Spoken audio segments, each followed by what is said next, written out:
While President Trump was overseas today accepting royal honors and appearing to fall asleep during a ceremony,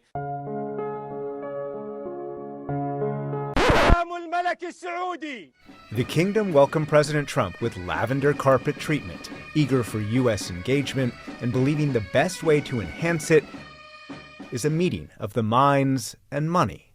MBS, as the Crown Prince is widely known, and President Trump mingling with leading CEOs and signing tens of billions of dollars worth of agreements. Behind the show, the Crown Prince's diplomatic priorities, including one announced today. Back home, something historic just happened in Congress. Because while Trump was celebrating, one congressman pulled the lever on the boldest challenge yet to come to this presidency.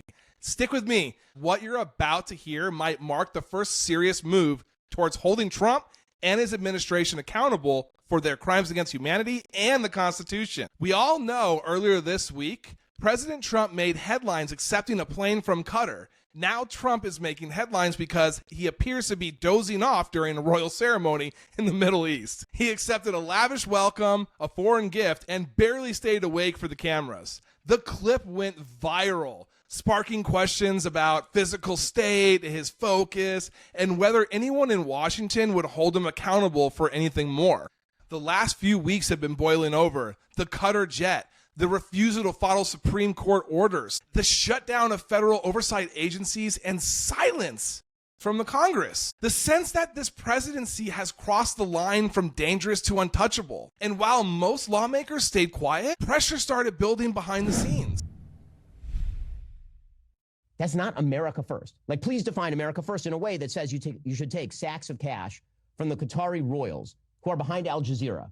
It just isn't America first in any conceivable way. If you want President Trump to succeed, this kind of skeezy stuff needs to stop. My problem with taking this plane from Qatar is I do not think the President of the United States of America should sit and fly on a plane purchased with the same money used to murder American citizens.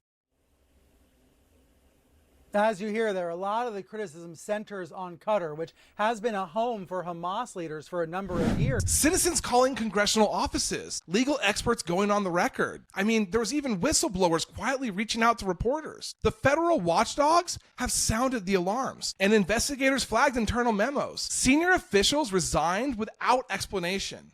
The country was bracing for someone, like anyone, to act. And then this morning, one representative stood up, an immigrant, a freshman congressman, a man who came to this country with literally $20 in his pocket, a man who swore an oath to protect the Constitution, and he actually meant it. And today, he became the first member of Congress willing to say, enough.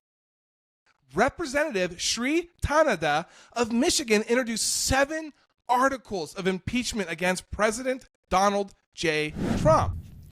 House Resolution 353, impeaching Donald John Trump, President of the United States, for high crimes and misdemeanors.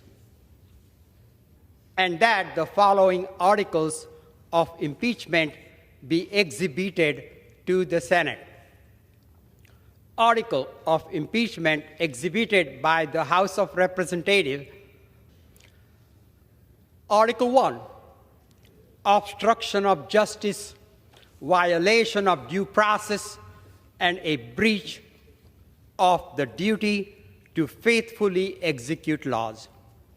Article 2 of the Constitution states that the President shall take care that the laws be faithfully executed. The Fourth Amendment of the Constitution states that the right of the people against unreasonable searches and seizures shall not be violated.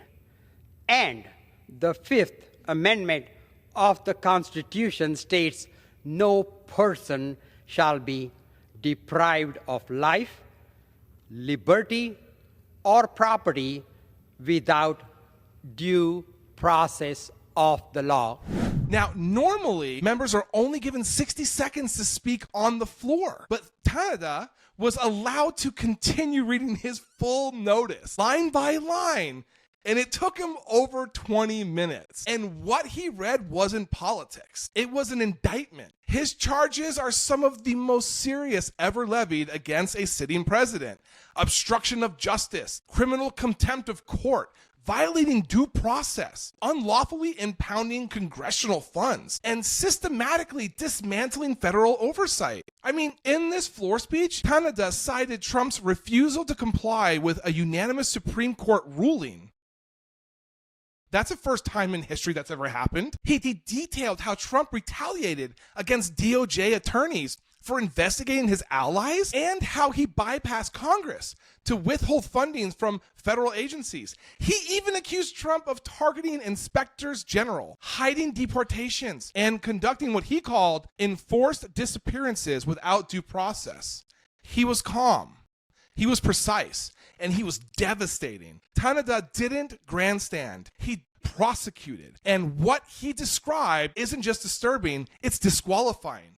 The question now isn't whether these articles are serious, because obviously we all know they are. The question is whether Congress will take them seriously, because the moment for pretending this is normal is over. This isn't just about Trump anymore. It's about whether anyone in power has the backbone to stop him. Canada did his part. Now we'll find out who else is willing to do theirs. If this Congress won't act, then it's not just Trump on trial. It's the entire Constitution itself. As always, it's an absolute pleasure to bring you the news today. You guys can find me right here 24/7. Come give me a follow, send me a message. Until next time, have a great day.